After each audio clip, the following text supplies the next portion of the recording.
Fadilah bulan Sya'ban yang kedua adalah, kalau menurut saya baca setelah saya rangkum itu adalah menghidupkan malam pertengahan bulan Sya'ban atau malam nisfu Sya'ban.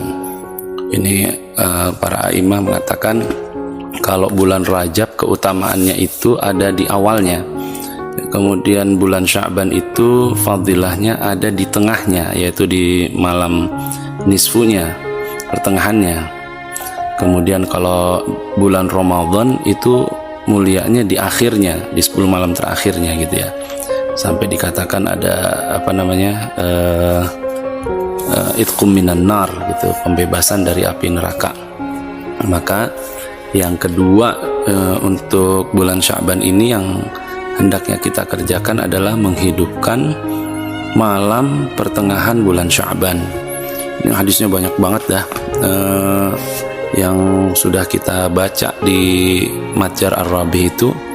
Dari Siti Aisyah, beliau berkata bahwasanya Rasulullah pernah bersabda, suatu saat malaikat Jibril mendatangiku alaihi salatu wassalam, faqala hadhihi lailatun nisfi min Sya'ban, ini malam pertengahan bulan Sya'ban, yaitu tanggal 15. Walillahi fiha utaqa'u minan nar, dan Allah pada malam hari ini memiliki atau mempunyai hamba-hamba yang dibebaskan dari api neraka sebanyak bi'adadi syu'urika ghanaba kalbin, sebanyak bulunya kambing yang dimiliki oleh Bani Kalb. Bulu kambing satu aja kita udah nggak bisa ngitung tuh, apalagi bulu kambingnya Bani Kalb. Bani Kalb itu kabilah yang terkenal gitu, kabilah besar yang memiliki kambing terbanyak waktu itu di Mekah.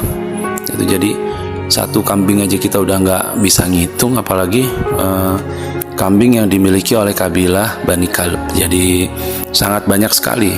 Tapi di situ ada pengecualian. Tapi di malam nisfu Sya'ban yang Allah itu membebaskan banyak hamba-hambanya dari api neraka, tapi ada orang-orang yang tidak dilihat pada malam itu. Siapa mereka? Yang pertama adalah orang musyrik. Yang kedua orang yang bermusuhan. Bermusuhan ini ya bermusuhan sesama teman. Yang ketiga orang yang memutus tali silaturahim. Yang keempat orang musbil yang memanjangkan pakaian di bawah mata kaki. Itu maksudnya adalah orang yang sombong dengan pakaiannya, dan itu bisa melebar kemana-mana. Sombong dengan hartanya, sombong dengan kedudukannya, dan lain sebagainya. Artinya orang yang sombong. Yang kelima orang yang berdurhaka terhadap kedua orang tuanya. Dan yang keenam adalah orang yang suka meminum minuman keras. Jadi mohon diperhatikan hal-hal yang bisa mencegah kita dari pandangan Allah Subhanahu wa taala pada malam nisfu Sya'ban ini. Yaitu yang pertama, jadi banyak sekali fadilah kalau kita mau menghidupkan malam bulan Sya'ban, pertengahan bulan Sya'ban. Nah, biasanya orang tua kita, dan bukan cuma orang tua kita nih, dari mulai zaman A'immah di sini termasuknya Syekh Al-Khatib Al-Baligh Abdul Hamid bin Muhammad Ali bin Abdul Qadir Syafi'i dalam kitabnya Kanzun Najah, beliau sudah menganjurkan di sini untuk bahwasannya nanti di malam nisfu Sya'ban itu kita baca Yasin 3 kali dan membaca doa yang dianjurkan para ulama yang sudah dituliskan di banyak-banyak kitab. Jadi dengan tata cara demikian, nanti baca Yasin 3 kali. Nanti niat pertamanya diniatkan untuk panjang umur, yang kedua untuk menolak bala, dan yang ketiga untuk istighna 'anin nas. Jadi setelah habis maghrib nanti kan kita puasa nih hari Jumat, hari Rabu, Kamis dan Jumat.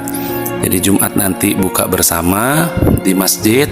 Setelah itu kita sholat maghrib berjamaah. Setelah sholat maghrib berjamaah kita baca Yasin 3 kali. Setiap baca Yasin, habis baca Yasin 1 kali baca doanya, baik di talqin ataupun dibaca oleh imam, diaminin oleh jamaah. Tapi ingat, kalau yang jadi imam, diaminin sama jamaah, nanti doa-doanya itu harus diganti dhamirnya atau kata gantinya. Jadi seandainya in kunta katabtani itu ya, Allahumma in kunta katabtani itu diganti dengan katabtana gitu, supaya imam ini tidak menjadi imam yang zalim ketika dia baca kemudian diaminin sedangkan dhamirnya atau kata gantinya masih belum diganti.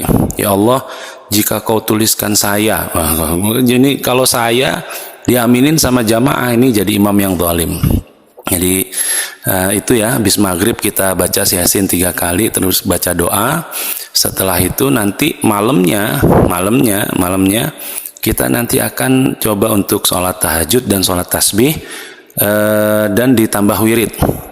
Ditambah wirid yaitu paling tidak baca sholawat 1000 kali. Karena memang dalam hadisnya secara umum Rasulullah mengatakan, bersabda, jika malam pertengahan bulan Sya'ban datang, maka bangunlah kalian atau dirilah kalian atau bangunlah kalian untuk mengerjakan sholat pada malam harinya, dan berpuasalah pada siang harinya, karena Allah Subhanahu wa taala yanzilu ila li ghurubis syams. Ini kalau diartikan adalah rahmatnya Allah turun sejak terbenamnya matahari di pertengahan malam bulan Sya'ban sampai